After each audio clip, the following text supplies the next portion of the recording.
बुलढाणा जिल्ह्यातील शेगाव शहरात विजेच्या कडकडाटासह थरारक घटना घडली।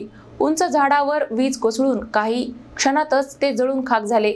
विदर्भात जोरदार पावसाने हजेरी लावली। बुलढाणा जिल्ह्यातील शेगाव शहरात विजेच्या कडकडाटासह घडलेली एक धक्कादायक घटना समोर आली आहे। व्यंकटेश नगर परिसरातील एका उंच ताडाच्या झाडावर अचानक वीज कोसळली आणि काही क्षणातच ते हिरवेगार झाड पेट घेऊन जळून खाक झाले। हा संपूर्ण प्रकार स्थानिक नागरिकांनी आपल्या मोबाईलमध्ये कैद केला असून त्याचे व्हिडिओ सोशल मीडियावर मोठ्या प्रमाणात व्हायरल होत आहेत। दरम्यान हवामान खात्याने 18 ते 20 मार्च दरम्यान विदर्भात वादळी वाऱ्यासह मुसळधार पाऊस आणि गारपिटीचा इशारा दिला होता। त्यानुसार 18 मार्चच्या रात्री शेगाव, खामगाव, मलकापूर, नांदुरा आणि जळगाव जामोद या भागात विजेच्या कडकडाटासह मुसळधार पावसाला सुरुवात झाली। विजेच्या प्रवाहामुळे काही काळ नागरिकांमध्ये भीतीचे वातावरण निर्माण झाले होते। सुदैवाने या घटनेत कोणतीही जीवितहानी झालेली नाही। मात्र हवामानातील अचानक बदल लक्षात घेता प्रशासनाने नागरिकांना सतर्क राहण्याचे आवाहन केले आहे।